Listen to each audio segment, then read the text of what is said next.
Hello, sir.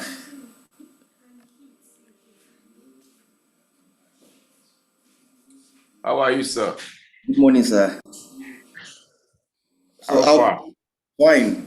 I'm at home, so I'll be doing it from home. So You're this not is traveling again? no, I'm traveling. I'm still traveling. But before I Okay. go, I'll ensure that the breakout room starts, which is Okay. like Okay, that'll be fine. yes, sir. But So I had a okay, go ahead. this this is link one. Mm. It is already on live stream. Say what? It is already on live stream. Okay. Hello, yes. Sir. Aha. I can hear you. Okay, so link one is already on live How are you, stream. Sir? Good morning, sir. Okay. So what we'll do is Fine. Mr. Mensah I'm at will home, so I'll be wait. doing it from home. Mr. Mr. Mensah will do what? Mr. Mensah will pick this live stream Okay. and put it on link two. But then the question that's what I wanted to ask. Yes. How does that work? If he So puts on a live stream, what will the yes, other people be seeing? Because they're equally supposed to be. yes. So they'll be seeing what is happening on here live. How? Because they also have their videos and everything. Yes. So Mr. Mensah will be the speaker. His screen will be pinned as the main speaker. So he would open link this YouTube stream on his browser and share his screen over there on link two. Okay. So what is going on here, which is the live stream, is what people on link two are saying. Okay. Now I Yes. think I'm getting it better. But would that be Yes. clear and clean enough? Well, we're hoping that it will be as clean as. If you actually click the link, there's a link here. Let me send the link to you as a chat. Okay. You will open it and then you will see what is going on there. Have you seen the link, sir? Yeah. Mr. Mensah there already? No, I called him now. He said he's on his way. That he will be there soon. Okay. Yes. If not, if he does not arrive on time, what that will mean is I'll be the one to go to link two. Huh? If Mr. Mensah does not arrive on time, pull it and then you will see. Hello, sir. What is going on there? I've already opened it. I'm seeing the Yes. both of us. Yes. Yeah, Mr. Mensah there already? I can hear your stream. Yes. Okay, but it's losing a lot of time. Yes, I think that's just a little challenge that we will have to you know that. So now if it does not come on time, I'll go and stream on link two. So, do you have the national anthem, the backup anthem? Hear your stream. It's losing a lot of time. Yes, yes. That's just a little strange. We have to. So what is going on here, which is the live stream, is what people on YouTube are saying. Let me. I want to stream on now. I think. It does not come on time. I want to stream on. What was Jay? Yes, sir. The other one is losing a lot of time. Anyway, because they won't even know. But They won't know. They won't know.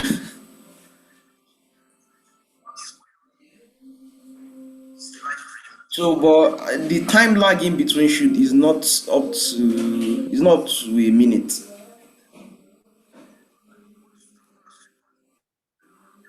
okay, It's not to a minute.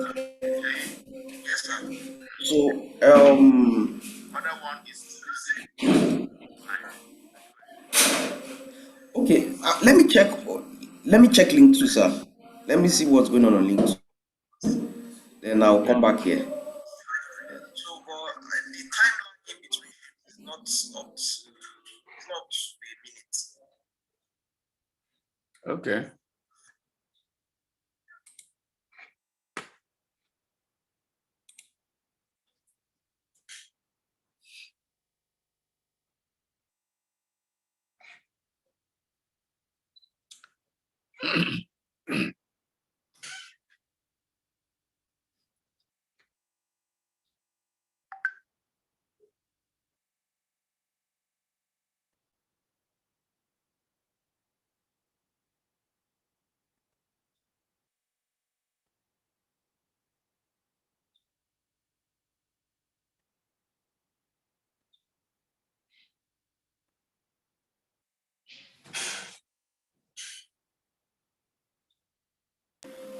Sir, Okay.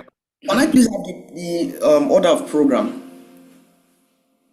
I don't know. Is this still the same order as the last time? No, I send it to you. I think I sent it to you. Okay. Okay. Let me Check check. your WhatsApp. Okay.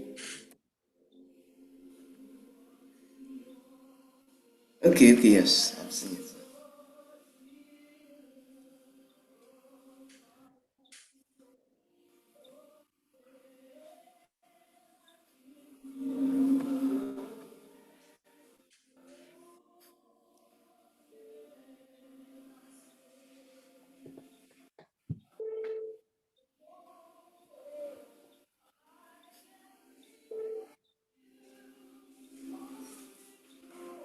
Okay.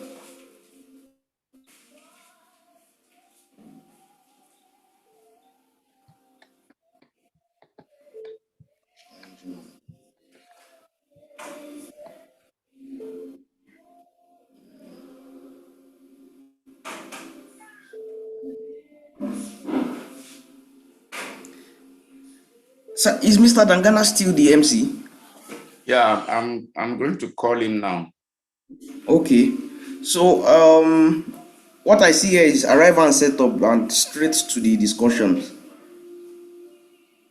There's no open formalities. No, no opening formalities. I'm not seeing opening prayer. I'm not seeing the national anthem and Uh-huh. the others. It's supposed to be, I don't even know how he wants. Let me call him. Okay. What timing is there? 8:50 to 9, arrival and setup. And then Uh-huh. 9 to 10, panel discussion. Wow, that's not what we have here. The panel discussion begins by 9:10. Okay. Let me call Dangana first. Okay, sir.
I think that is our mistake. Are you there, Shay?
Hello, sir. Yes, sir. Yes, sir. And oh. Okay, just okay. Okay. So I think I've sent you already. Check your WhatsApp. No, check your WhatsApp. Yes. Yeah. Okay. So the opening formalities is usual. It's just I don't know that you have the do you maybe you can try that. Do you have the national anthem and the rest of them?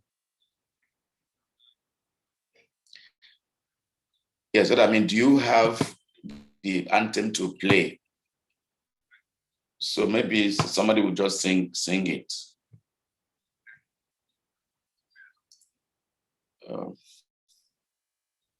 I don't know how my voice would be. Otherwise, we can just do opening prayer and start.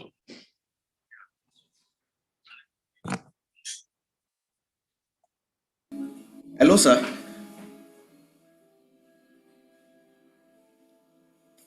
Hello, sir. I don't know him equally. Okay. All right. Thanks. Yeah, but the today is just panel discussion. Just check. I think I sent you the something. All right.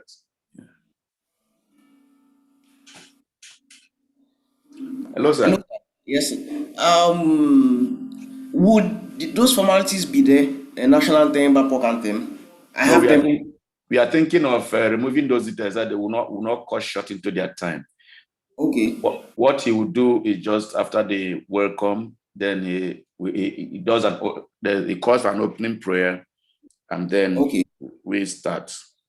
The panel discussion. All Mm. right, sir. This link will be closed for some minutes. Dajima is trying to start up link two. So he Oh, said he no, needs this no, one to no problem. temporarily link two, and then he will start this one shortly. No problem. All right, sir. Yeah.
Hello, Bukumi.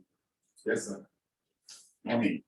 Yeah, I was calling to just confirm that everybody got information. Yeah. Okay. All right. Thank you.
Morning, sir. Oh, sorry. Yeah. I will send it now.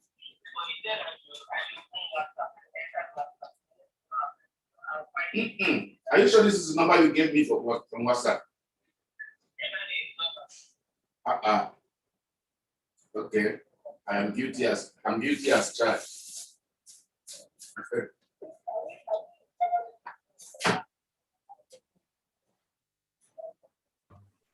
You to be clean,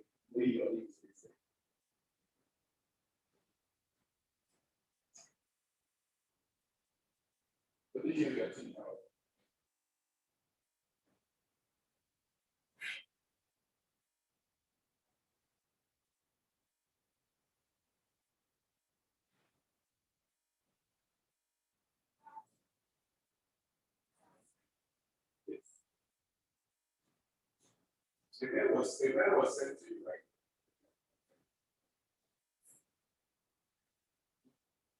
Okay. So you don't need to log it if you are already there. That is the general platform for you. After the before.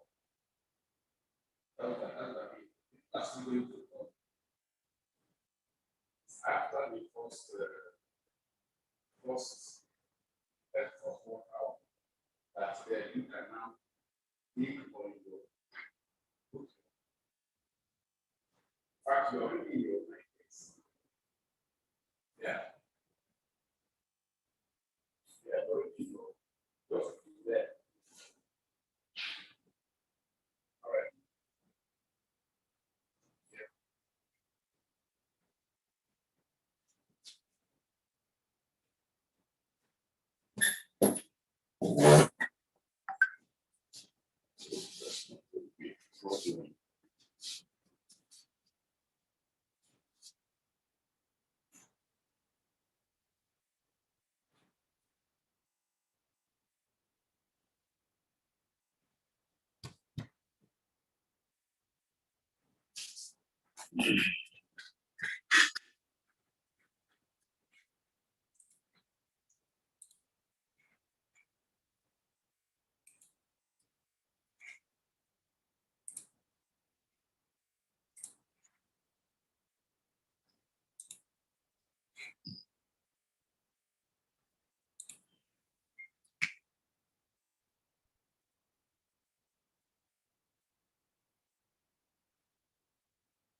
Sister Uche. Uche.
Hello, testing.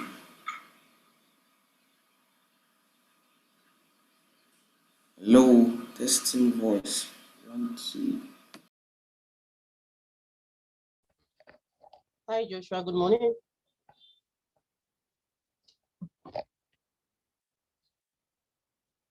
Hi, Joshua.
Hi, can you hear me? Good morning, Joshua.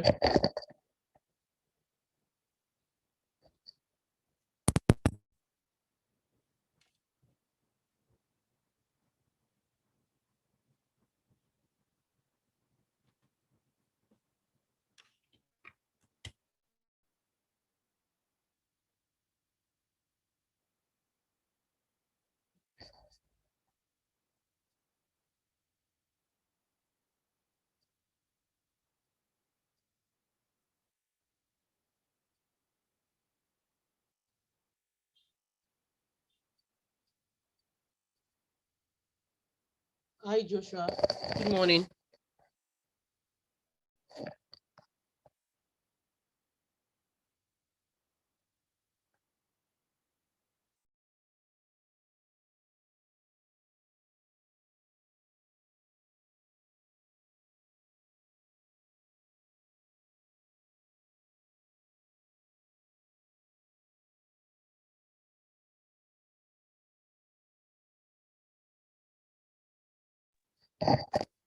Hi, Joshua. Good morning.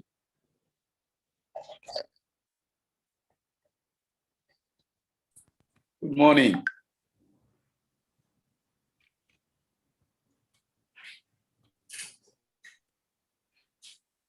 Okay. Just 13. Hello, can you hear me now?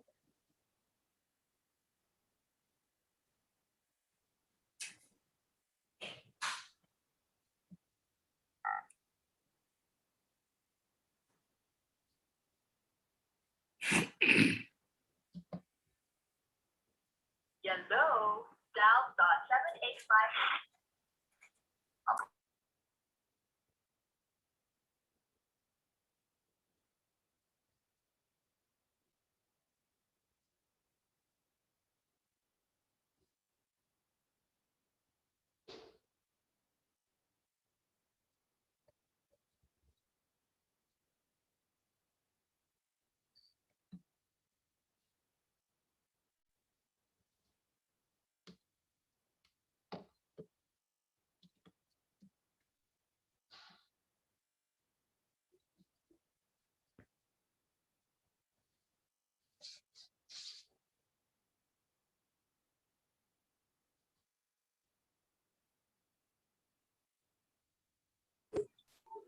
Hi, good morning.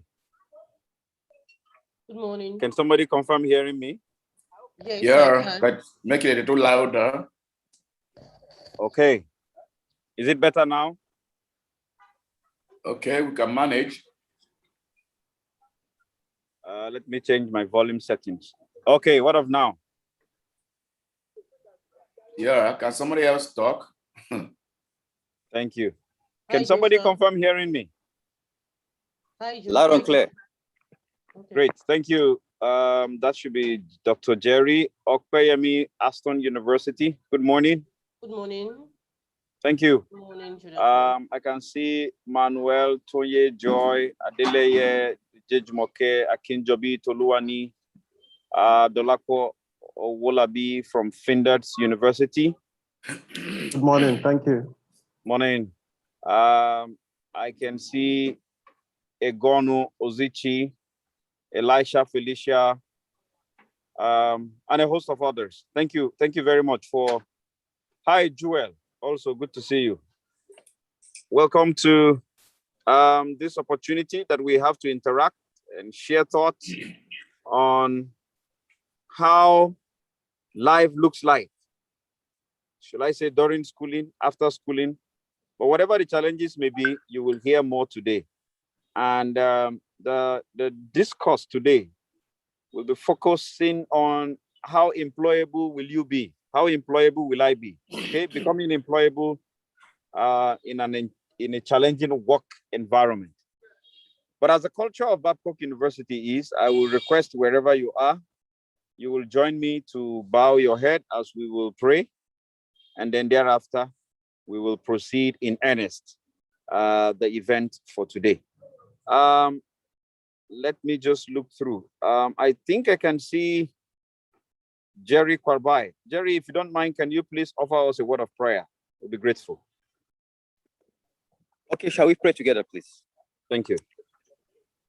Mighty God, we thank you this very moment for your mercy and your grace, for the life and opportunity to be here today. We thank you for each and every one of us here and many who will join us. So Lord, I pray that you take absolute control. We pray for all the employers that will be here with their team, that they'll be able to show us the way out in the labor market, give us good information that we can be able to use. I pray for the network, for every technical issues, that you will take absolute control. I pray all of at the end of this, that your name will be glorified.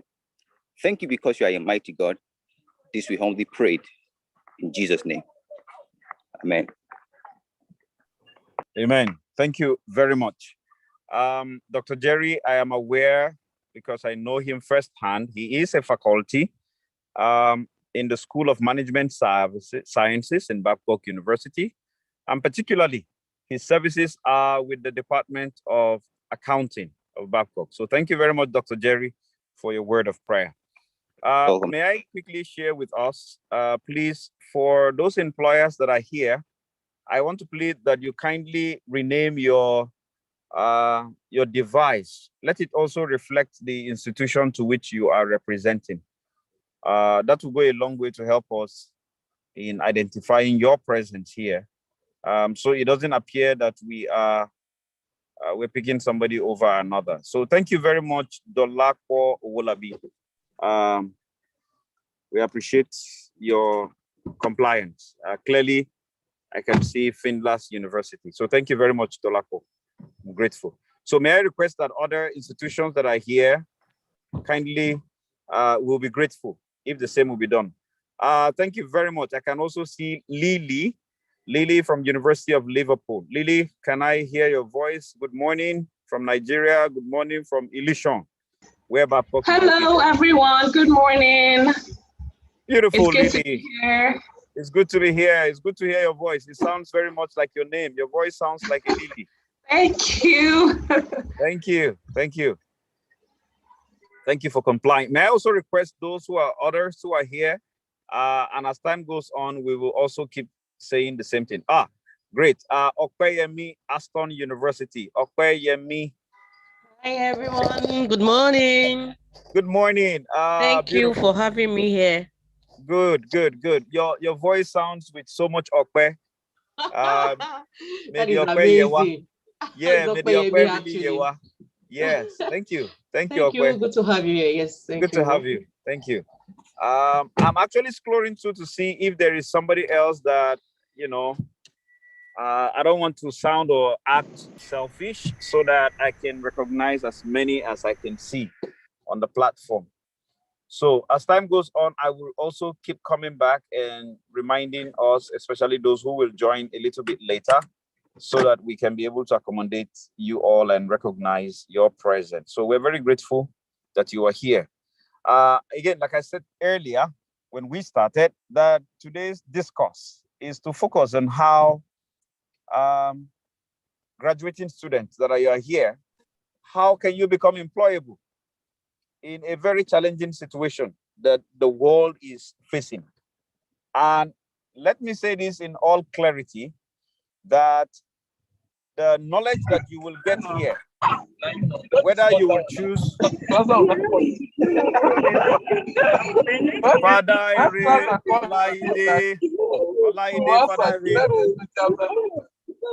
Ere, Olaide, can you go mute? Thank you, Father Ere. Host, can you identify that name, Father Ere, and mute that individual? Suleiman Precious, it would be good you also mute your device. Thank you. Thank you very much.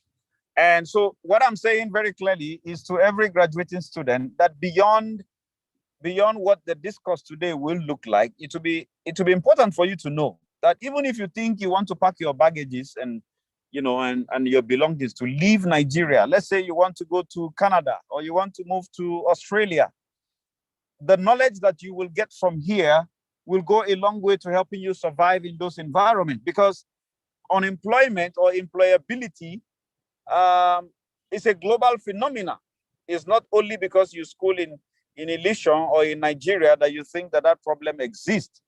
So if you don't have the right attitude, if you don't have the right knack, if you don't know the right thing, you will end up in the same pit.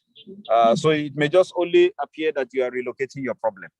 So today we have a panel that will be discussing with us. And just before I proceed, let me recognize the presence of Elder Joshua Omahi. He is an integral part of this process, especially with the department of the Alumni Office of Babcock University. Elder Omahi, can we see you? I'm sure there are a couple of us who have received emails, so I want you to put a face to that email, to that name, Feli Joe or Joshua Omahi. It will be good. Elder Omahi, let's see you and hear you express your own. Good morning, everyone, and welcome to this year's career fair. Thank you very much for being a part of it. Thank you very much. You can see his smiles goes beyond the name, Joshua. So thank you, Joshua. His name is Joshua, and he is one man that you will meet at any time of the day, whether in the night, during brunch. His smiles are always there. You can't take that away from him. So thank you very much, sir. Now, very quickly, without much ado, I will recognize individuals that will serve in the panel for the discussion, and then we will hear from them going forward. We have Adedoyin Adebayo, Incel, that is the organization that is coming from. Is Adedoyin Adebayo here? Please, it will be good we hear a word from you to be sure that you are here. Okay. Leke Oshiyemi from FI. Is Leke here?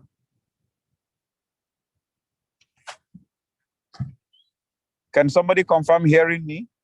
Let me be sure that I'm just not talking to myself. Yes, sir. All right, great. Thank you. Thank you so much.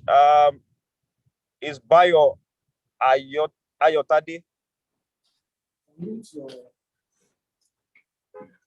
Bayo is from Employee Energy. Okay. We also will be hosting Olatokumbo Akomalafe. Okay. Olatokumbo is from Akas Law.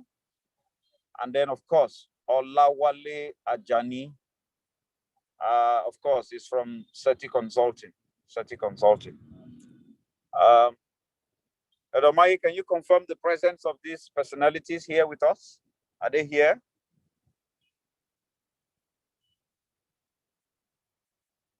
I'm trying to do that. Thank you. But I guess Olawale should be here. Okay. Adebayo is here. Oh, thank you. Thank you so much, Adebayo. It's Thank good to you. hear your voice. Energy, employee energy. Thank you. Thank you so much, sir, for your time. Yeah. Is Leke Oshiemi here? Ola Tukumbo Komolafe, sorry. Olawale Ajani.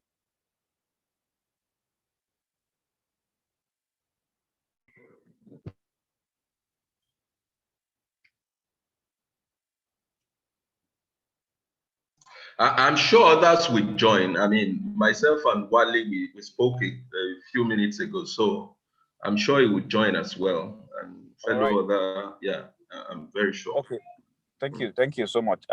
Elder Mahi, maybe while we wait for that, should you have announcements for the graduating student? I think it would be good that you can share that to their hearing. Good morning once again. This announcement goes to the students. We are going to take attendance. Another attendance is in such a way that anytime you leave and come back, every record will be kept. And we ask you to write your name, your official names, and your matric number. Use that to rename your device so that we'll be able to keep that record. The university needs it. So we would like you to let everybody, your friends and everyone come on, log in and be part of this program. I'm very sure Olawale should be in by now.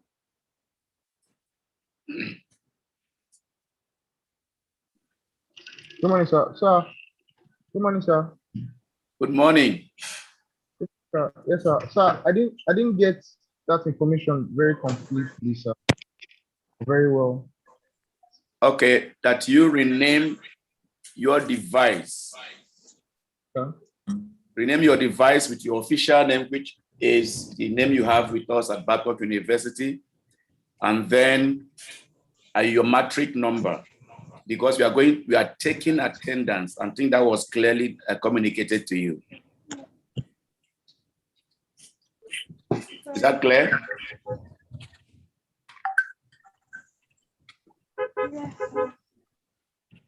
Okay, let me re-echo what Romai have said. Rename your device. Rename your device clearly. Attendance will be taken.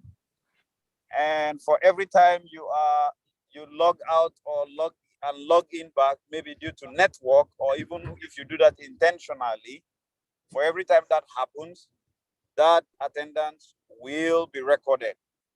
And it is appropriate for you to do that because the university will be needing that attendance.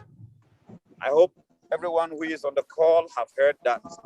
And I will reiterate again before the moderator of the panel discussion will commence. What I have said, or what I am re-echoing that has been said by Elder Omahi is, kindly ensure that the device you are using, you rename it with your name. Then thereafter, for whatever time that you log out and log in, attendance will be captured because the university doesn't joke with attendance. And I'm sure that in your 4, 5, 6 years experience, that reality is very clear with us.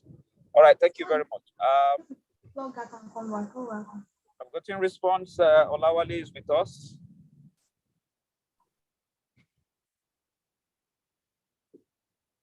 Is Olawale here?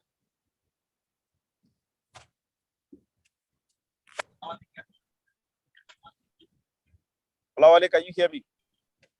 Host, can you, maybe he is trying to, if the host can locate him, I think he can be unmuted so that he can proceed.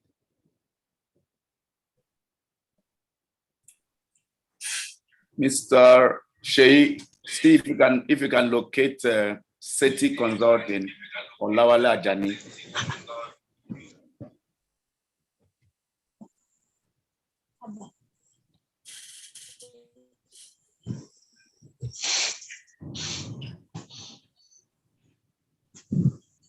All right. While that is going on, I will also try to identify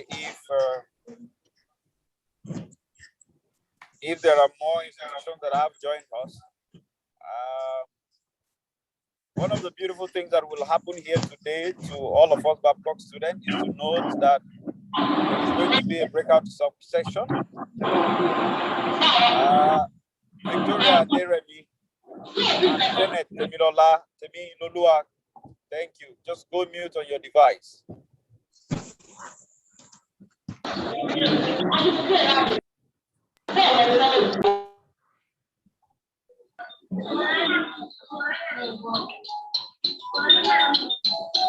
Victoria Adeyemi, Victoria.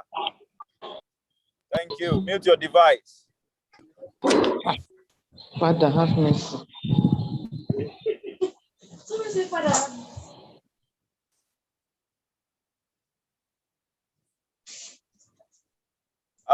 Mr. Sheyi Akintunde, if you can hear me on the call, can you locate? I can hear. Olawale Ajani and unmute him so that he can speak.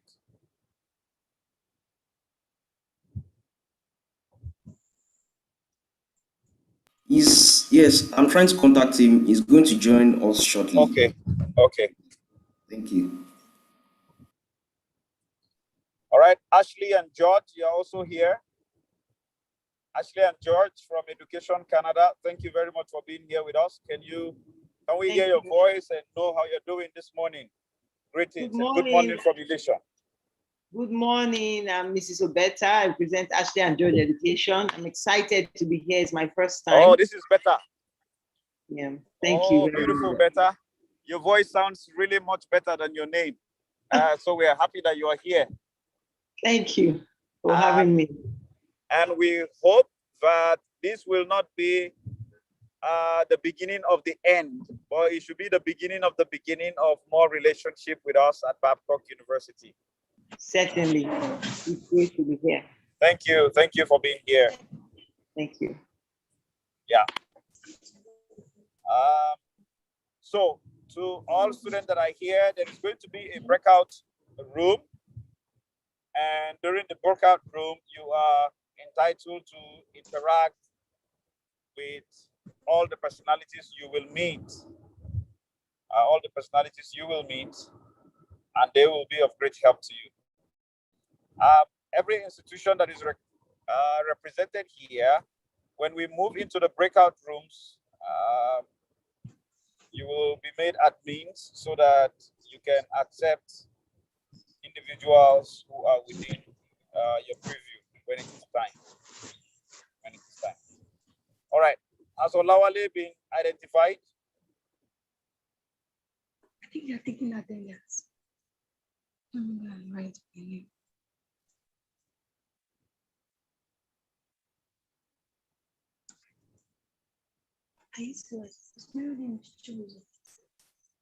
Wow. Okay. For the benefit of those of us who this is your first time of interacting with Babcock, it will interest you to know that beyond what you will read on the internet and possibly hear from individuals, Babcock University is a premier private university in Nigeria. Still standing, waxing strong. We started in the year 1999, but the first university to take off. So we were 5 institutions that were granted accreditation by the Federal Republic of Nigeria to operate as a private institution. But of the 5 of us, Babcock was the first. In the same year, we got the charter in April. And by September, we had the first crop of undergraduate students waxing and moving on in the institution as students. Today, Babcock University is a little over 20 years in existence as a university, but we are over 60 years existing as an institution. What that means is that Babcock University started off as a college in 1959. So we picked up before Nigeria became independent, a country. And then thereafter, in the 70s, the institution, metamorphosized into becoming a seminary, offering theology and religion as major and also having minor degrees.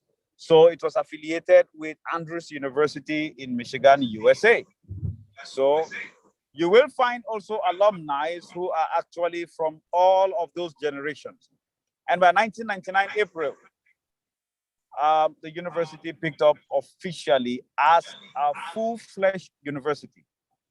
Today, Babcock University glories herself in over 10,000 students taking undergraduate programs in over 28 and hitting 30 or no, hitting close to more than 30 undergraduate programs.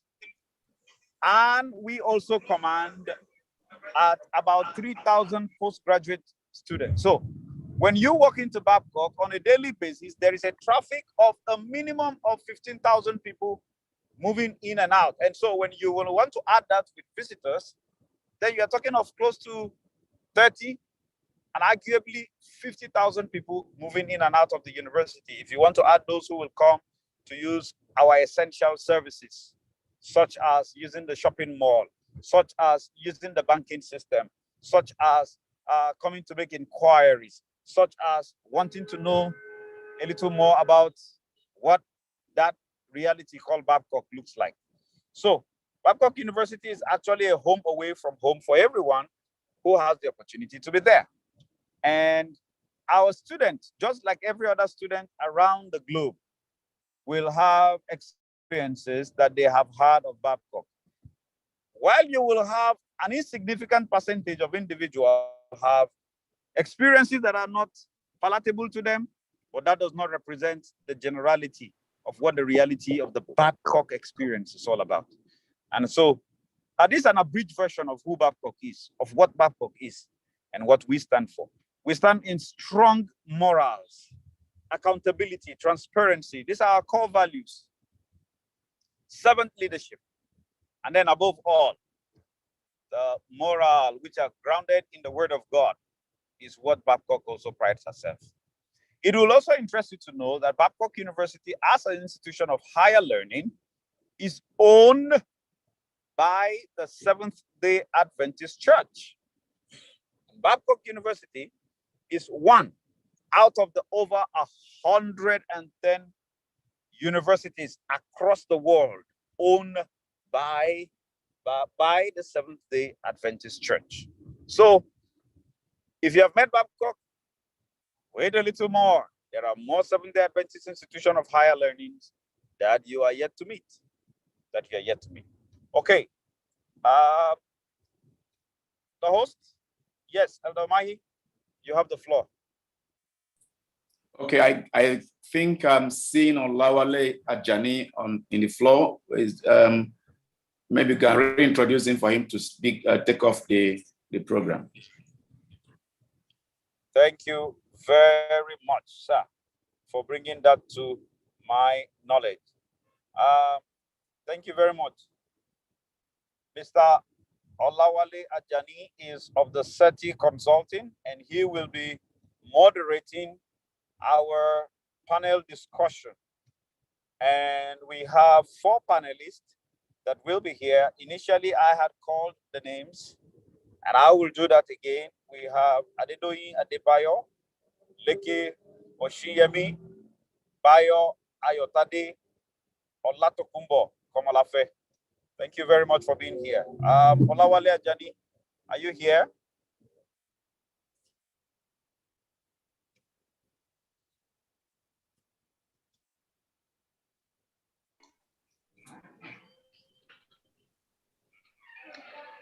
Yes, Adedoyin Adebayo is here. I signified the other time.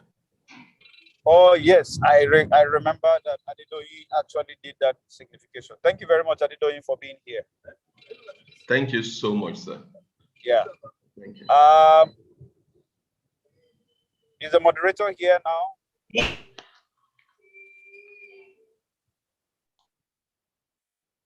I'm told that he is here.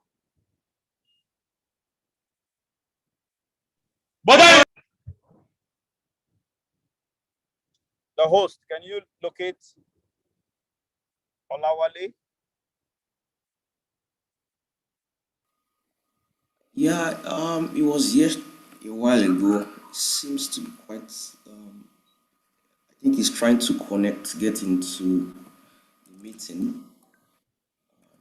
Well, these are some of the extra blessings that come with the new narrative or the new norm, which is going virtual. Elder Mahi, can you hold forth before he comes on board? I don't know. Well, I I don't know what I do. Mr. Debayo, I don't know if you have any discussion, what you want us to, anything you want us to hear or something, because the time is gone, seriously, because very soon we'll be talking about entering the rooms for us to do one of the second reason why we are here. So I've actually called him, to let him know that we are waiting. So he said he's having a little challenge with network. I did mean that let me see if I can get the just give me 1 minute. He's having some challenge with the network.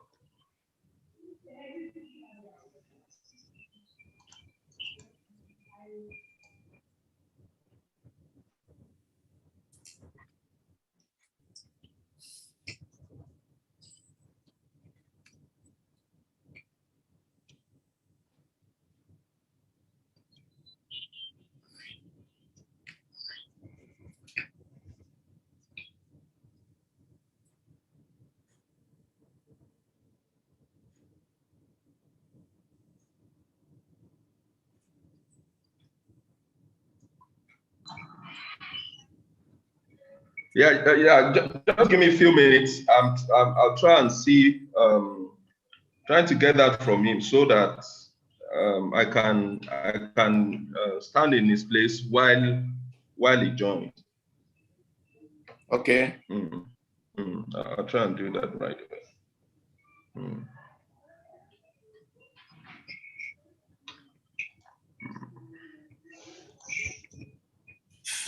Okay, ladies and gentlemen, we just have to be a little patient over this while we await the arrival or whatever next is going to happen. But this announcement is equally important that during the breakout sessions, that every student or graduating student will enter the room you have pre-selected. Enter the room you have pre-selected so that everybody it will be, you don't come out of that room to do another thing, because that will touch on the size of the persons in the room, the number of persons in the room. So we would like you to do it accordingly, the way we have done selected it before.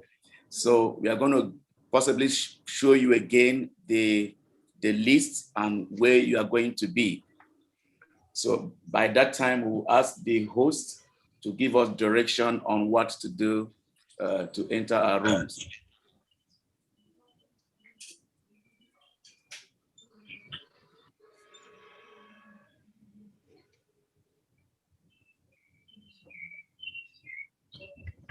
It appears that there are a few persons that are also dropping messages.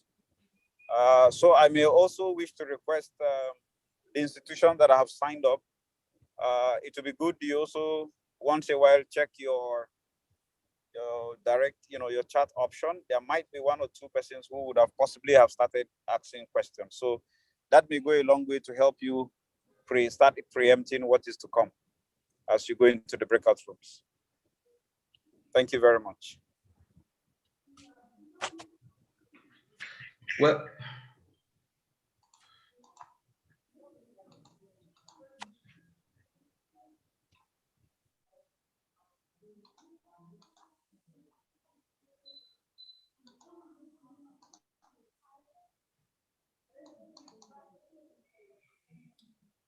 Mr. Debayo, do we have any message from you?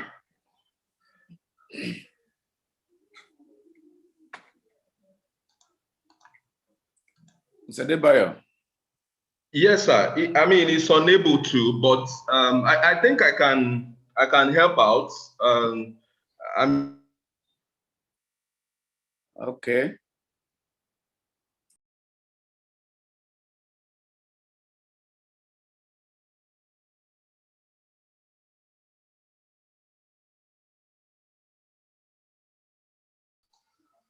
Good morning. Good morning. Am I audible? And can people also can people hear me? Okay, so my name is Adedoyin Adebayo. I work as a senior consultant at Incel Consulting. It's a management consulting here in Nigeria. Myself and Mr. Ajani, we worked for a very long time. So practically, I could speak. I could speak for him. Okay, he's even here. That's good. He's here. Okay, that's fine. I think it's Mr. Ajani is here, so he can take over. Okay. So okay, thank you, sir. Allow Ajani say. Yeah. Okay. Okay. Yeah, Mr. Ajani, you are here. So let's hear from you. I was just about to open the session, but you are here. I mean, it's better you take it up.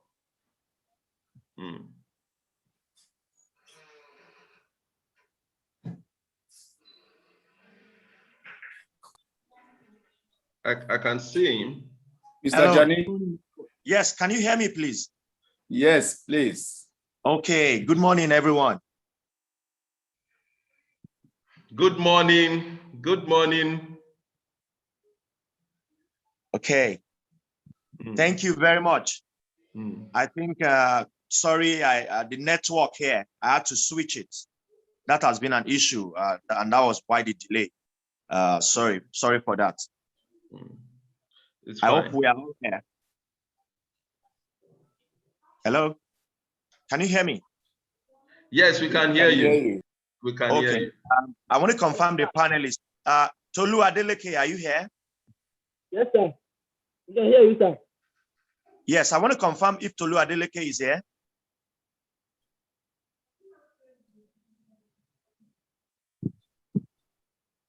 Yeah, I think it's.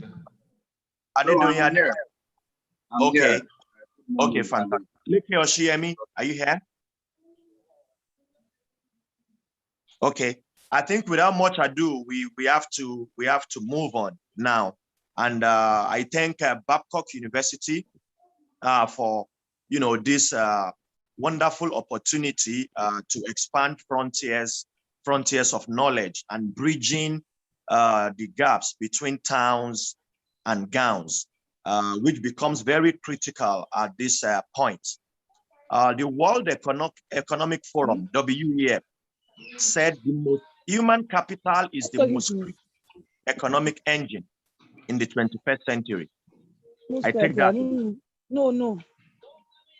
Human capital is the most critical economic engine in the 21st century. That is from World Economic Forum. So it becomes imperative for us to know that we need to synergize know how and do how. It becomes very critical in a VUCA economy, not just to know, but to understand how you can demonstrate the skills, that will actually propel the knowledge you have garnered, in the higher institution. I think it's CNBC that said they are doing Zoom thing. The future of work will be more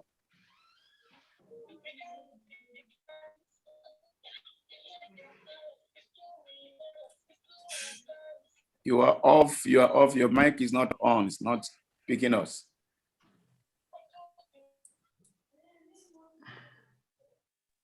Hello, can you hear me? Yes, we can hear you now. Yes, we can hear you. Oh, sorry. Okay, I will take what I've said earlier. I said the World Economic Forum said that in the 21st century, human capital is the most critical engine. And it becomes imperative in a VUCA and challenging economy to be able to bridge the gaps between towns and gowns. So after leaving the university, after spending 4, 5, 6, or say 7 years, you are going to spend some 30 or 35 years in the labor market.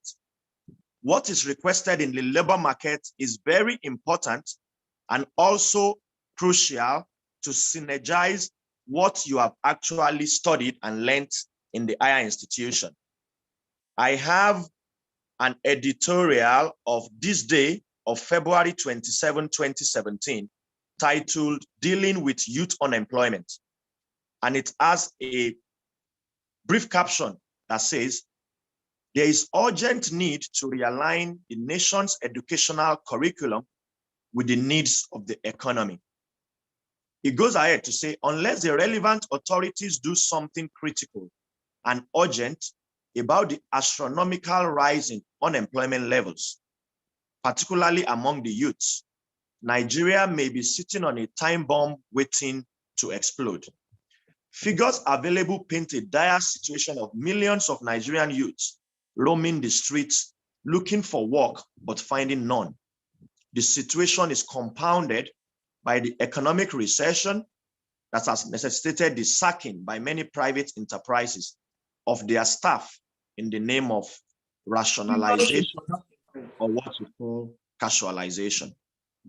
So today, on the career fair, we are going to be looking at the topic, becoming employable in a challenging workplace ecosystem.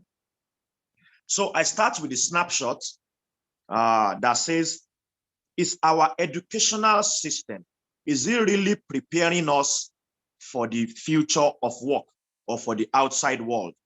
And I want Tolu Adeleke is a partner with PricewaterhouseCoopers, PwC. I want him to take this first question that is going out. That is our educational system, is it really preparing us for the outside world or for the future of work? So over to you, Tolu Adeleke. Okay, thank you very much, Wale. Good morning once again, and good morning, everyone. Trust we're all doing well, and trust we're staying safe. I mean, this time. I just want to reconfirm that you can hear me and you can see me. Yes, sure. You can hear okay. I mean, as I said, my name is Tolu Adeleke. I'm a partner with PricewaterhouseCoopers, and I've been with PwC for about 17 years now. So, I mean, just to go straight to your question, yes, the future of work is here already. I mean, there's no doubt about that. And it's not just about people or just about technology. It's the interaction of both. And the complexity is okay, complexity between work and technology or people and technology, but doesn't really need to be complicated. So when we look at it and we say, I mean, our schools, I mean, to a very large extent, we can say they're trying their best, but what's out there seems to be a lot more than what's being taught. So a lot will still need to be done by the individual themselves. I mean, with the people seeking for employment out there. I mean, gone are the days where you think what you study in school, that you take it and you just go out there and replicate it. You need to be dynamic. You need to be flexible. You need to be digitally fit. I mean, the world is changing. The world is evolving. Even looking at my last 17 years with PwC, I can see a lot of evolution in terms of the way we work. It's not like, oh, I studied something in school. Incidentally, I studied agriculture in school, and I did some professional exams, and I seem to have some affinity or affiliation with Babcock University because I did some part-time tutoring at Babcock before joining PwC. And I've evolved over the years.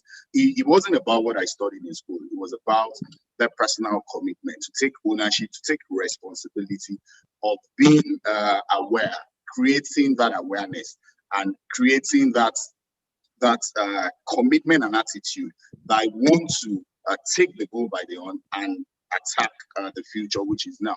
So what I would try to encourage everyone is to say, yes, I mean, it's good to have that foundation of the four walls, but the four walls would prepare you for what you see out there, but it's not 100%. You really need to take that personal commitment, ownership, that flexibility, and ensure that you create that dynamism between the future of work that is here and the workforce of the future, so that you know how to really blend and adapt, because that adaptability is very key in terms of being successful employees and entrepreneurs, whatever we choose. So thank you for that. Thank you very much, Tolu. I think key words I've picked from your responses. It's not what you have gone to school to study that you are actually practicing today, because the world of work is changing.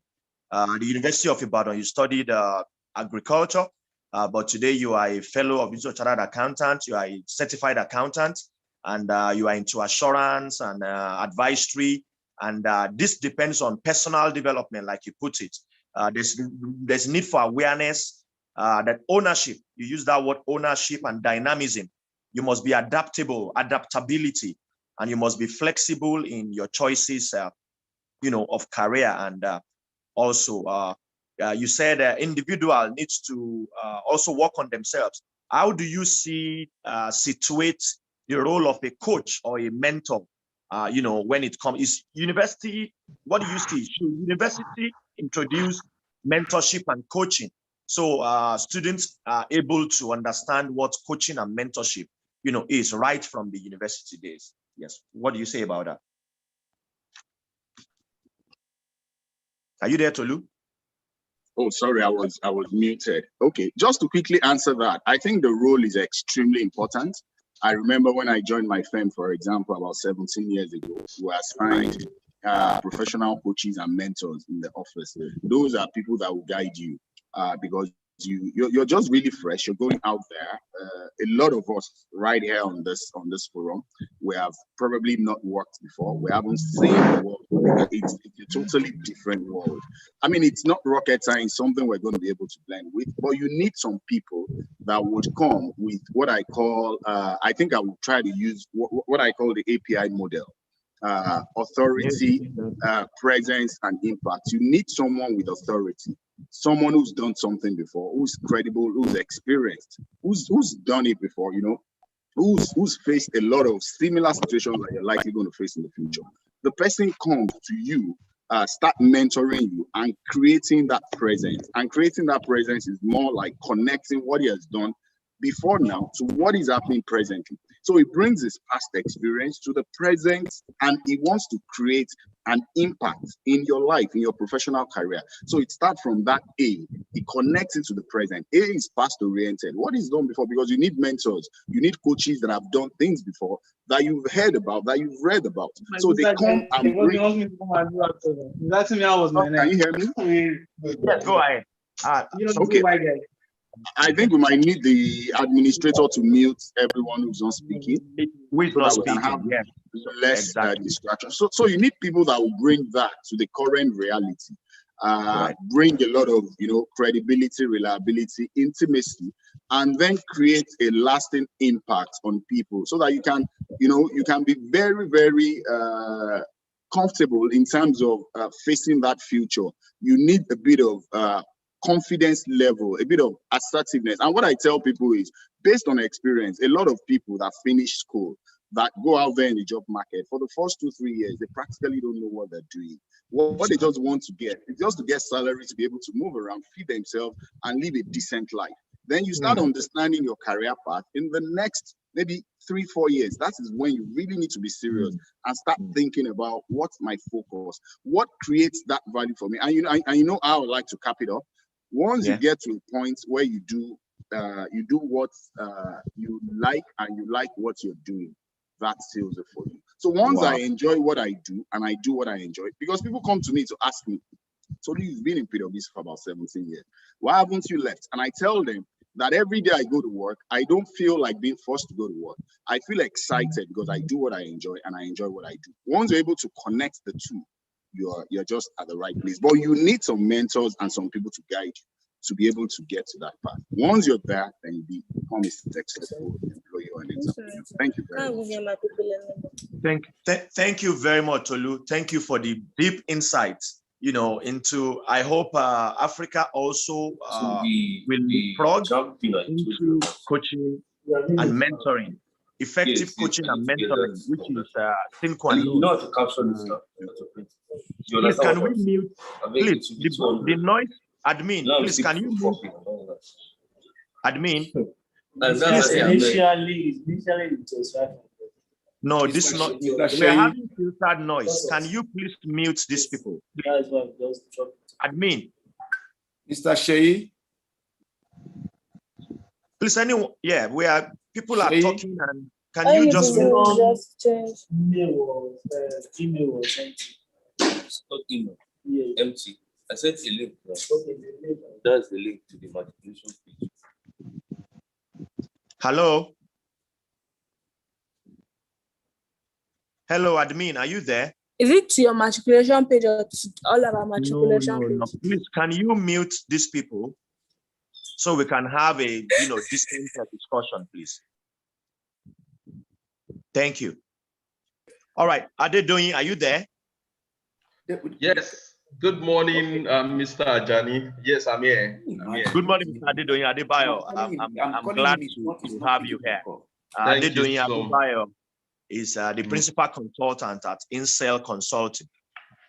I hope you have listened to Tolu Adeleke and his expose and insights on the readiness that our students, our graduates, really ready for future of work or for the world outside there.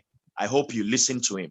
My question to you is, being a management consultant and an HR professional, I wanted to get your view on the skill set required for future of work. The skill set required for future of work. If we look at it from employability skills, do you think our universities are really preparing graduates based on employability skills required for future of work? Do you think that is question A? Question B is, when we talk about massive open online courses, today they said don't bring phone to school. That's what they said before. But today, school is now inside a phone. We have Coursera, we have Udacity, Iversity, NovoEd, quite a number of massive open online courses, which is data is what you are needed. They say data is oxygen. You log on in the corner of your room, and you are able to even go to school and print your certificate by yourself. So between certificates and automation, how do you think Africa, or let me say Nigeria, is faring when it comes to being able to align, not relying on certificate alone, but being able to automate the skill set you have that prepares you for the future of work when we are talking about employability skills? Did you get my question? Yes. It's a bit lumped up, I know, but I know you. Yes, exactly. Yeah, thank you, Mr. Ajani. Thank you, everyone, for this great opportunity.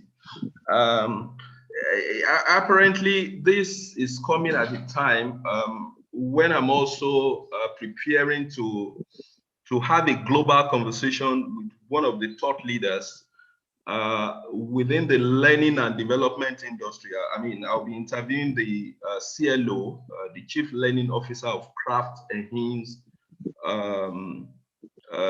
company. I mean, it's a very big food and beverage company in the US. So going back to the first question, if I think the university is, preparing the skill set, I would say, even though Mr. Tolu was trying to be a bit diplomatic, kind of, I would say not really. But again, it's also good to get a degree. Where I'm coming from is very simple, and this is it. I also remember that I did an interview with Punch about 6 years ago where I talked about this. I'm sure, I mean, if you can recollect, but some of the things I talked about is this. So now there are issues that are being discussed around reskilling, upskilling, employability, and all of that.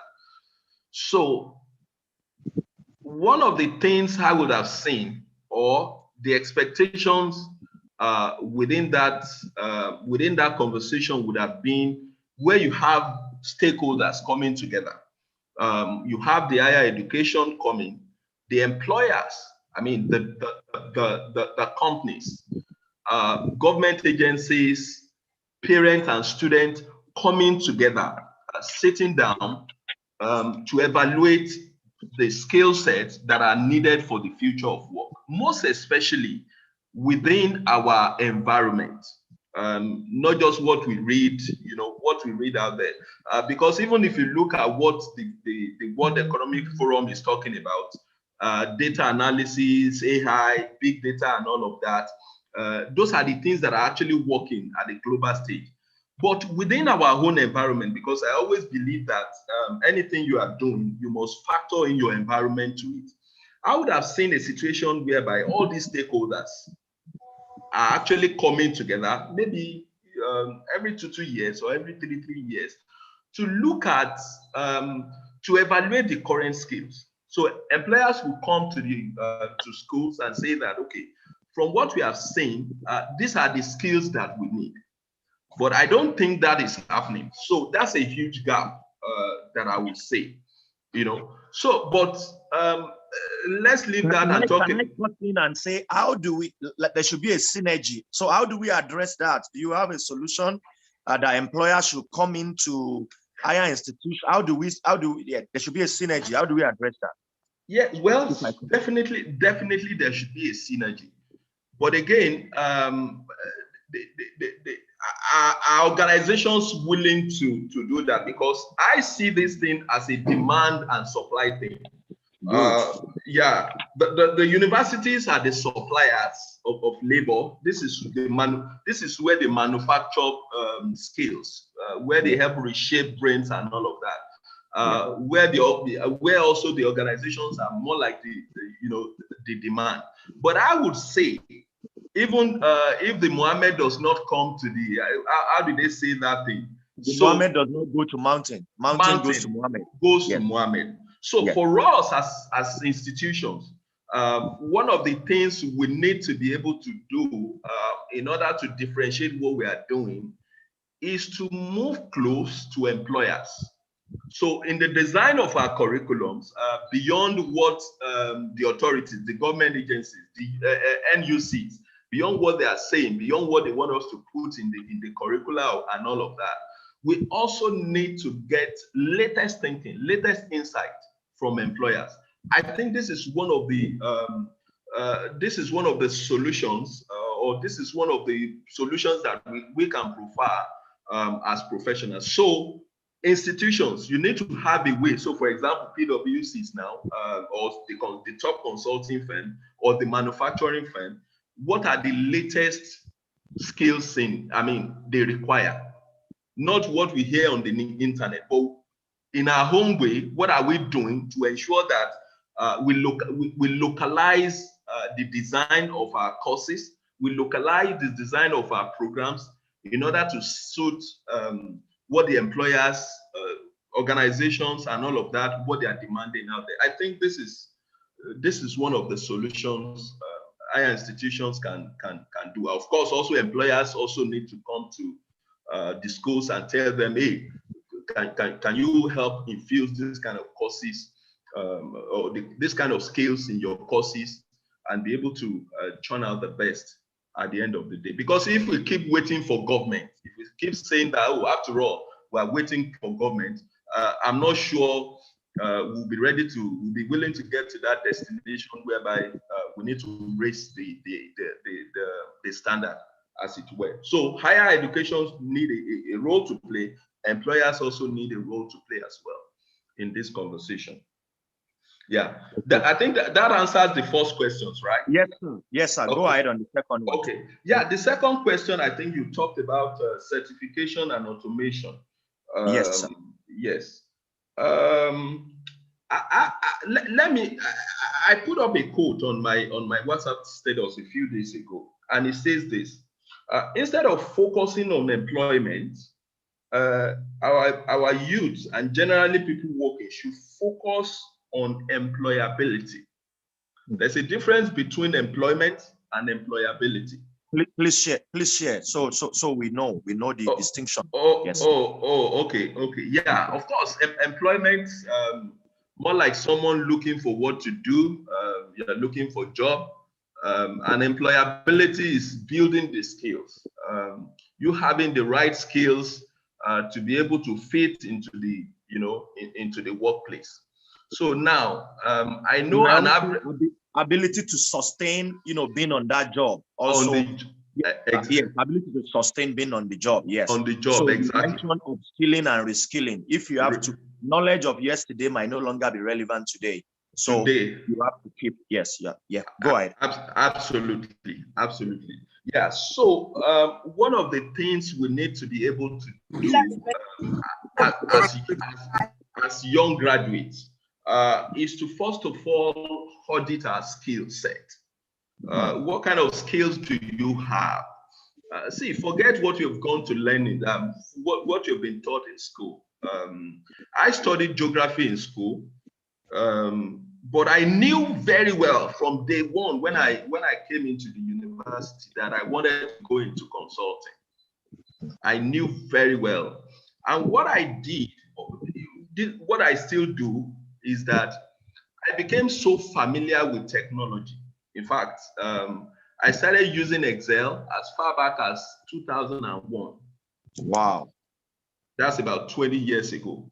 Wow. And there was no knowledge of I mean, it was just even new. Then I started using SPSS as far back as 2001 when when it wasn't even as popular as this. I could remember my parents gave me for SPSS. Maybe we'll just spell it out as it's a statistical package for social science. For social science, exactly. Yes. Those were the packages I started using. In fact, when I was in school, I finished from UI as well. I started helping people to analyze their project using Excel, and I was collecting money. I was collecting money. I was being paid. I was helping people as if I knew that the digital skill will be the cornerstone of the skills that we are talking about today. So you need to be able to audit, look at the environment, where the environment is, look at the environment, look at the world, where the world is going to, then also be able to build the right skills, build the latest skills, and also not only build, be able to validate some of these skills. So when I say validation, now a lot of people get on LinkedIn. I don't know how many of us are on LinkedIn here. People come on LinkedIn to verify your certain level of skills. There's a way they will say, okay, endorse. You want to endorse someone, where you see various set of skills that someone has. And now people will not hire you. Well, your certification, your first class, your second class offer may help you, but employers are more interested in your skills, in the things you are able to do, not just in the things that you know, the things that you can do and do and do and do over and over again. So now, just a summary, in terms of certification and automation, there are several of those MOOCs, massive open online courseware or courses, as has been said by Mr. Ajayi out there, that you can go to and get some of these skills. In a month, I take a minimum of 10. If you check my profile on LinkedIn, I have more than 50 LinkedIn, more than 100 LinkedIn courses that I've taken. by way of, compulsorily, I must take a minimum of 5 online courses per month, minimum. So some of us, if you can take a cue from this, there are several free courses online that you can take on Coursera, on Udemy. Even some are not free, some you can just pay a token that you can take and showcase, out there. I think this is just a bit of what I can add between certificate and and automation. So beyond your certificate, please go out there to take a lot of relevant courses, data analysis, business communication. It is very, very key. It's one skill that we see that most young graduates do not have. Teamwork, ability to work in a team, skills is also a skill that is lacking out there. Quite a number of those skills, but those 3 or 4 that I've just mentioned, they come very handy if you really want to fit into the VUCA workplace that we lead in right now. Thank you. Thank you very much, Mr. Adebayo. Thank you very much. From your expose, I said today, big data determines a lot of things that we have to do. The data science, AI, as I said, artificial intelligence, robotics. It's not surprising. The highest paid robotics engineer in the world is a Nigerian. If we don't know now, we know. His name is Silas Adekunle. If you Google the highest paid robotics engineer in the world, he's a Nigerian. He attended University of West of England. He bagged the first class, and his alma mater has already honored him with the honoris causa, a honorary degree, as we speak. And he has a lot to do with Apple. Automation is the new oil that determines a lot of things we are doing now. We virtually live on our phone. Our phone is our camera, is our calculator, we can do a lot of things. Gone are those days that our phone is just like 3310. You can only send SMS or you make a call with it. But with smartphones, the emergence of Internet of Things and Internet of Everything, things are changing. And I think higher institutions should also, I was speaking in the University of Ibadan Faculty of Homecoming Personality Series, 17th October 2014. And I was saying, if university can inculcate centers of excellence, those days we used to have Atto Anderson come to school, Accenture. Atto Anderson is that part that becomes KPMG, today. So they come to school and they, offer aptitude tests. They come to bring best of the best, dean roles of honor. I think all these things you are able to identify the very smart, brains. Because if you're looking at the employability skills, as Mr. Adebayo has said, it has to do with your creativity, your communication skills, your problem-solving skills, critical thinking skills, and that is what will be required.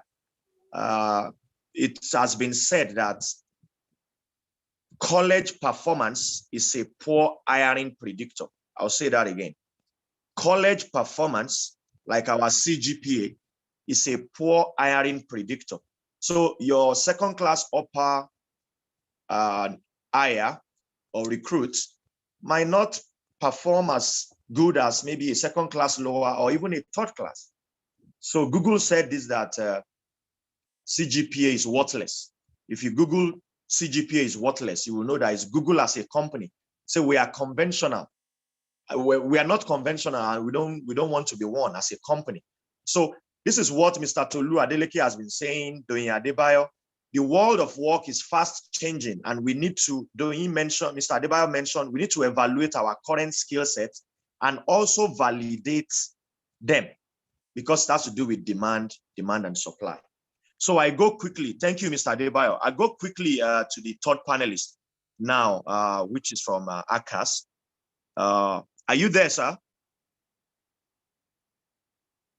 Hello? Hello?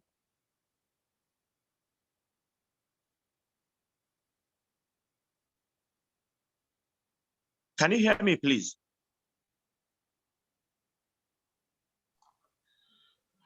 Hello, are we together? Can you hear me? Yeah, yes, we can hear We you. can hear you. Okay, Yeah, we can hear you. I wanted the third panelist. Yes, from Akas. Are you there? I want to confirm he's there so I can send the question to him.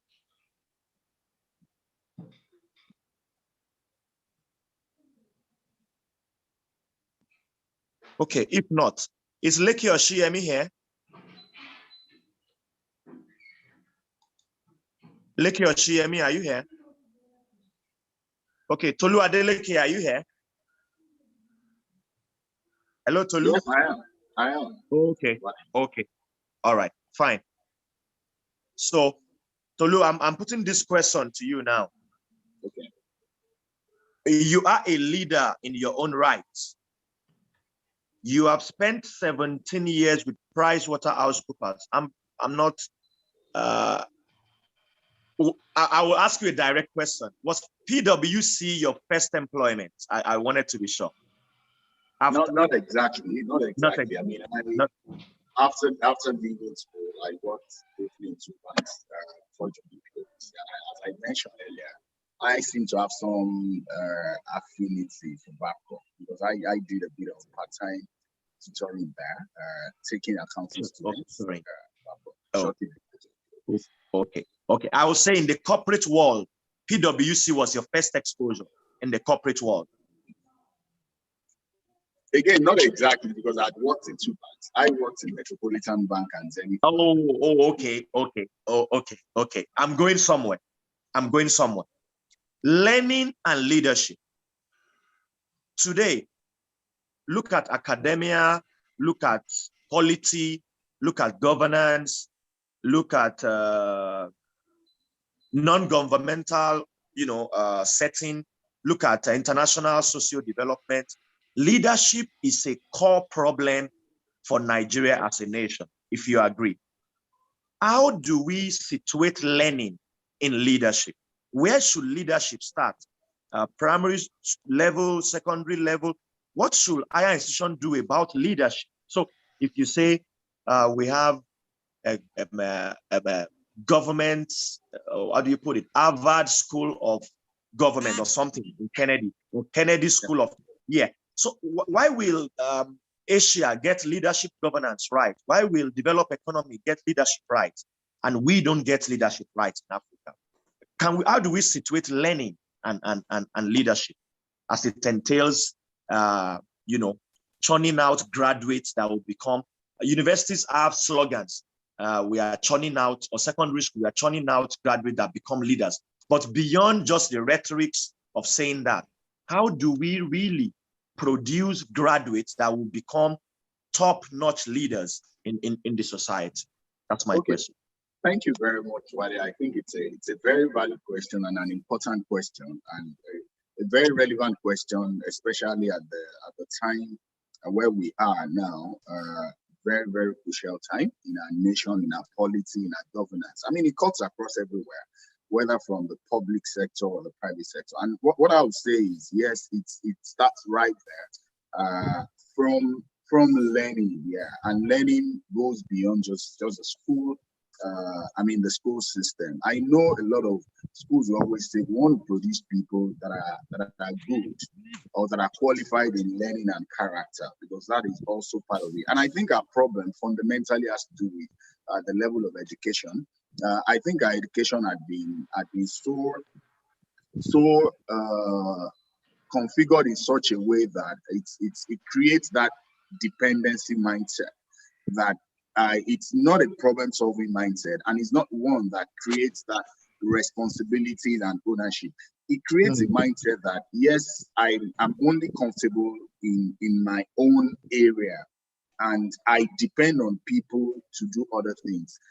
And we should start thinking about the fact that we're all leaders in our rights.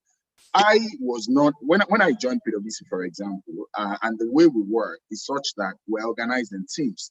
Right from your first year, your second year, you have teams that you work with. When it teaches you how to be a team player, how to be a team leader at some point, when you start having responsibilities for people, for resources at that scale, then you start scaling it up, then you start growing, then you can start having responsibilities for 2 or 3 teams. Then it grows. You become a manager, you become a senior manager before you become a partner, and then you become a leader of a department. It's So not there's a something career that you just pattern. it's not something that you just jump into and say, oh, I want to be a leader in 20 years' time. No, right from school. Is that mindset being taught that people are put in teams and let them start having ownership and responsibility, because we all have spheres of influence. We all have spheres of influence. And what do you do?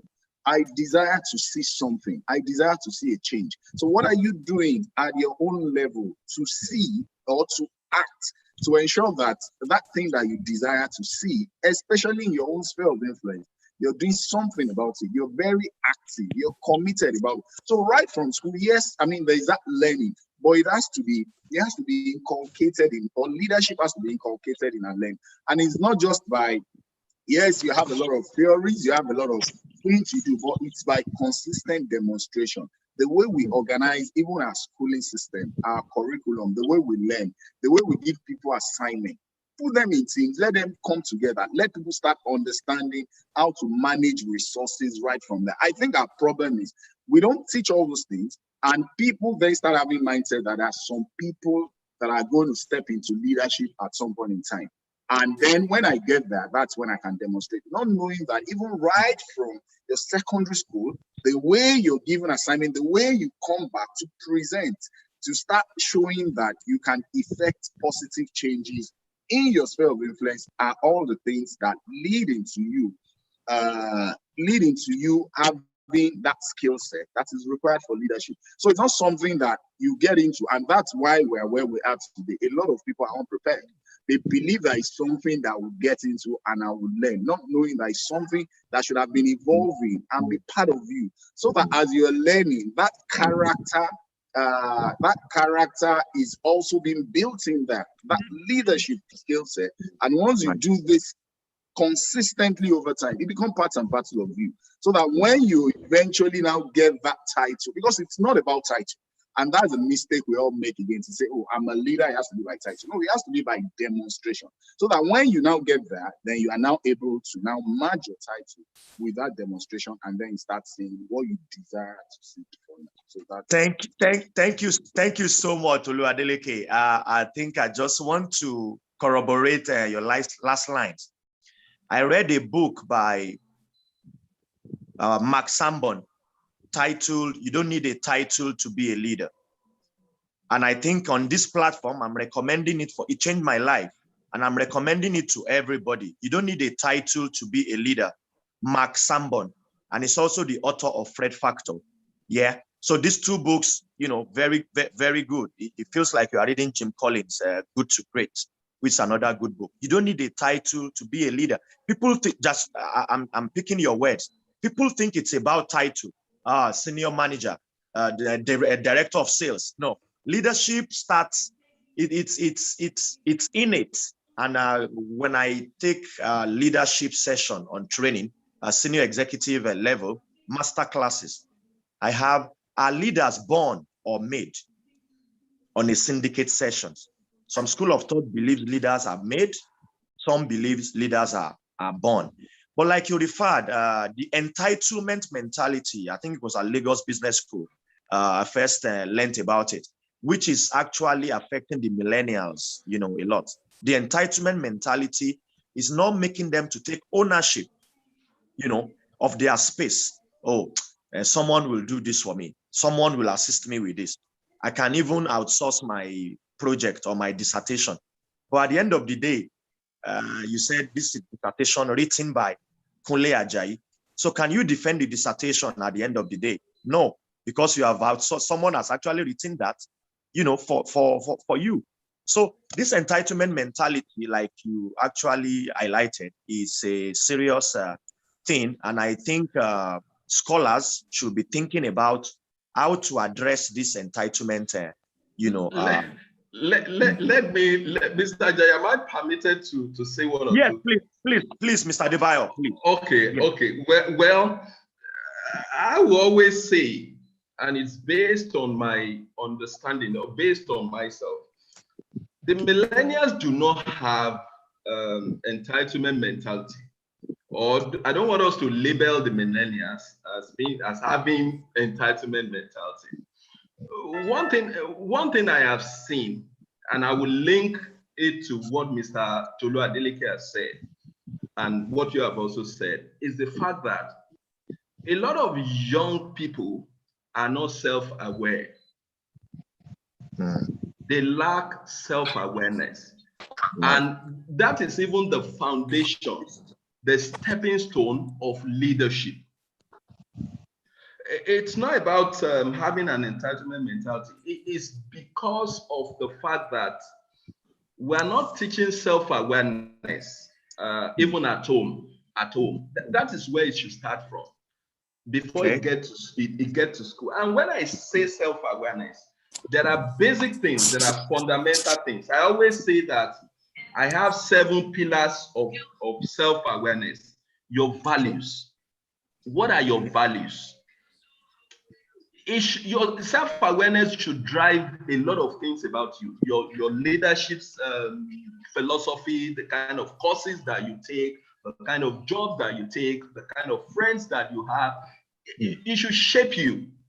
Right. So if there is a course that I would even say that Babcock should infuse into their curriculum, is to, I don't know, if they have something like personal leadership or authentic leadership.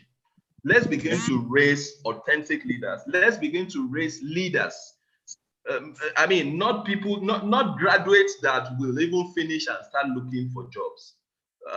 Graduates that will finish with barrage of skills, with knowledge about self. Someone said that self-awareness is a meta skill of this future. Meta skill. When you say meta skill of the future, that means that is a foundation, collection where all other skills are sitting on. So if we say that they are entitled, well, I don't want to always label millennials as being entitled. Yeah, so that's just my own contribution. Maybe just to change it. Okay, Tolu Adeleke. Okay.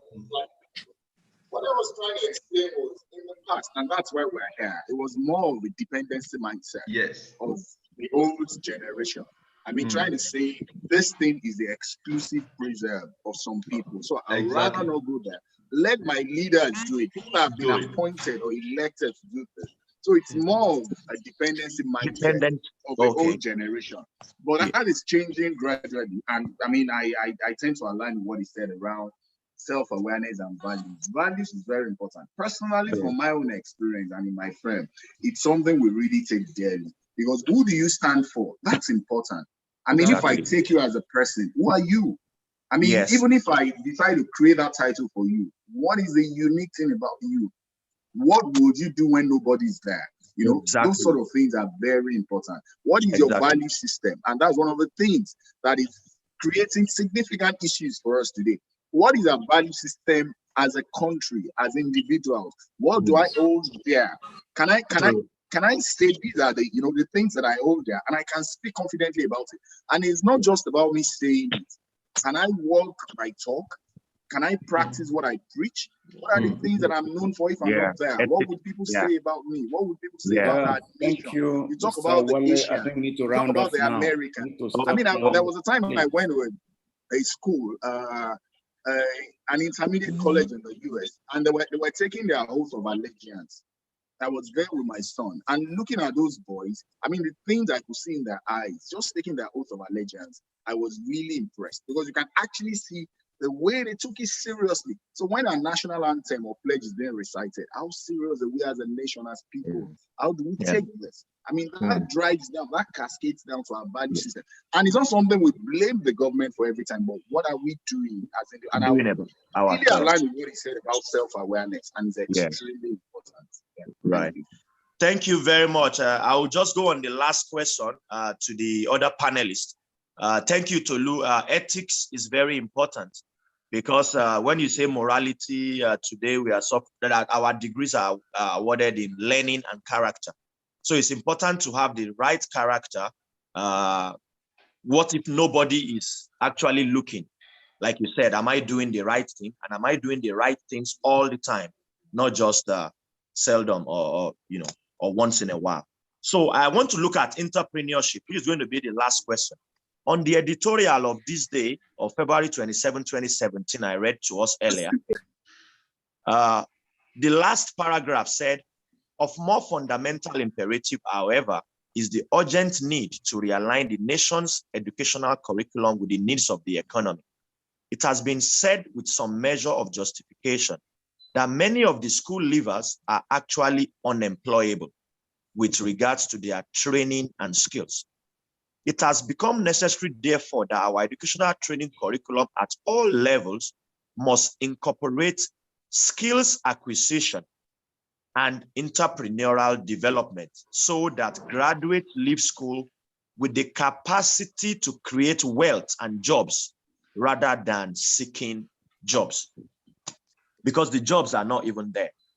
So our panelists from ACAS, this question is going to you, and Adedoyin and Tolu can also just put final words on it. What is the place of entrepreneurship? When we were in school, we left some 17 years ago or 18, and there was no entrepreneurship as a course.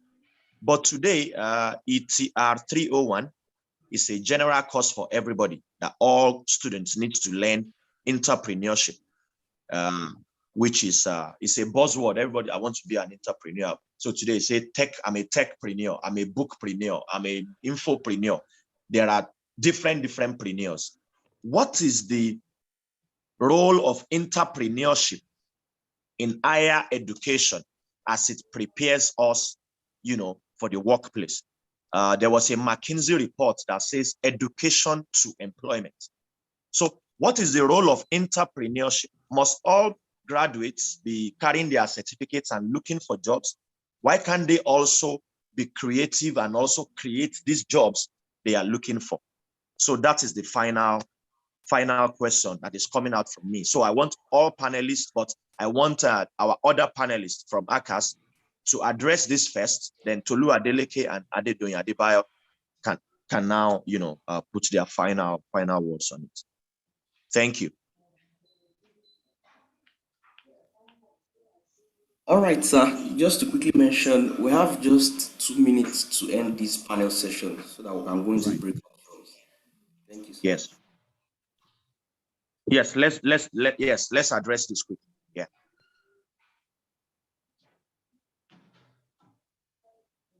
So is this information from the panel member?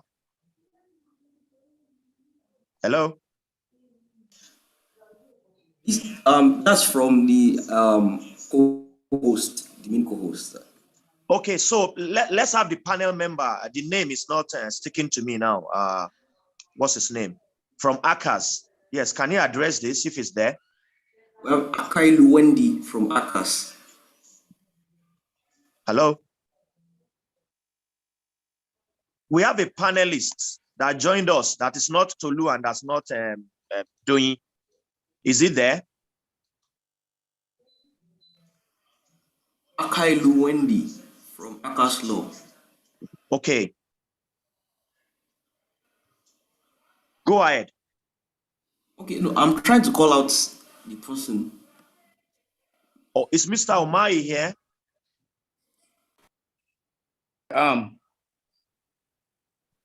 Yes, I am. Mr. Omai said, please, can we have the panelists to answer this? I'm not sure he even heard what I said. Or can we leave it to Doyin and Tolu to the other thing? Well, because the other thing is that we're supposed to have, I'll be sending you messages, you're supposed to end. Yeah, the 2 minutes is what I want to deal with too now, just so we can finish. This question is important, sir. Sorry. Maybe Tolu can answer, sir. Mr. Tolu Adeleke. Okay, just let me quickly answer in. Let me Yes. quickly answer in 2 minutes. And All right. it's So we can round up. something happened to me quite recently.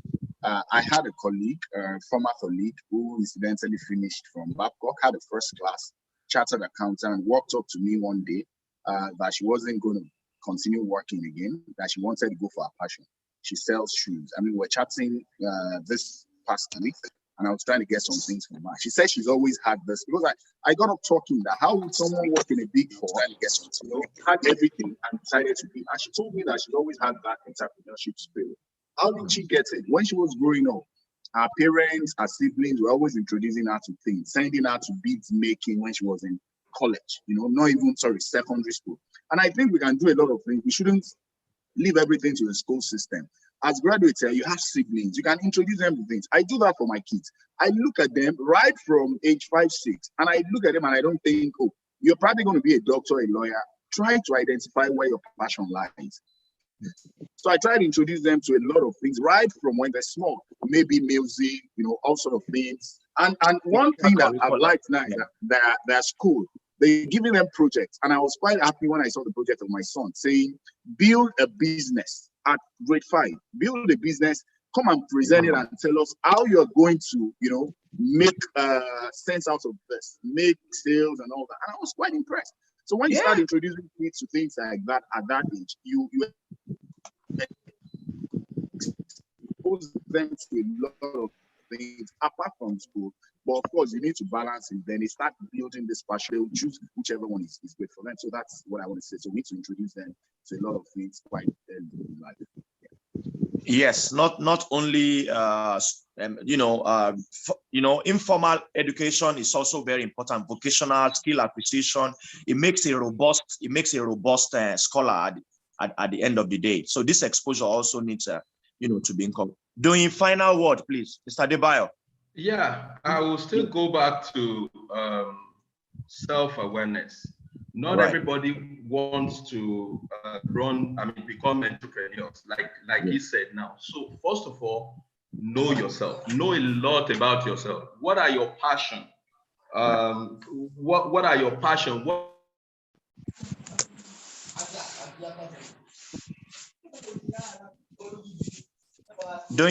Are you there? Mr. Adebayo. Hello, Mr. Adebayo, are you there? I think Mr. Adebayo.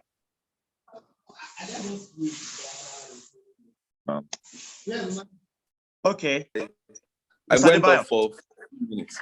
Yeah, I'm back. I was okay. off. Okay, yes. we're listening to you. So like I said, it goes back to self-awareness. Don't jump into that wagon of saying you want to start a business. Know yourself. Know who you are. Know your values. Know your passion. What are you passionate about? Know your aspiration. Some people, they've said it that they prefer to work in a structured environment. Some people will say that they like to work on projects. So if you don't know a lot about yourself, even if you run into, if you say you want to join that wagon of running a business, you may not end up doing well at the end of the day. So it's good. You should have that mindset that, oh, okay, maybe at some point you may want to become entrepreneurial, but know at what stage you want to become an entrepreneur. So that you can take the right decision. I think that's what I would add to that. All right. Okay. Thank you. I think time will not allow us to look at the new normal and pandemic effect on learning, but it's been nice having this conversation, and it's very stimulating, it's very informative, educative, and it's reinforcing as well.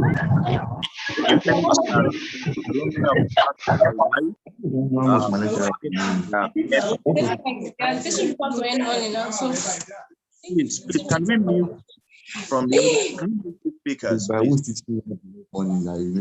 thank Mr. Tulu Adeleke for sparing his time to contribute insightful comments and inputs. I thank Mr. Doyin Adebayo of Incel Consulting as well. So for today, the panel session is over. The conversation can be continued. Our emails can be shared. Tolu's email, Doyin's email, my email can also be shared. We are all consultants in our rights and we are subject matter experts, as it were. So thank you for the opportunity, and I hope we have learned one thing or the other in expanding frontiers of top-notch knowledge. Thank you very much, Babcock University. Thank you. Welcome, sir. Hello, Mr. Shea. Yes, it's time to go into the breakout rooms. Anytime from now, you'll be seeing icons on your screens that would allow you to select the different breakout rooms that you choose while registering. So if you're using mobile devices and you can't access the breakout room option, please ensure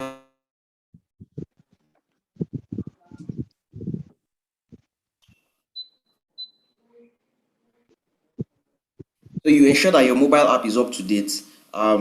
Please watch out on your screens. You will see the breakout room icon anytime from now. Thank you. Okay, thank you very much.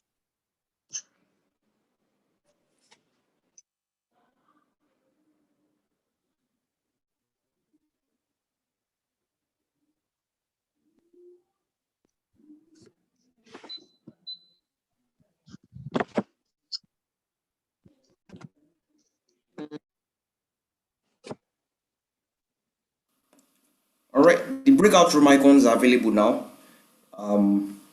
You would be able to join any breakout room of your choice.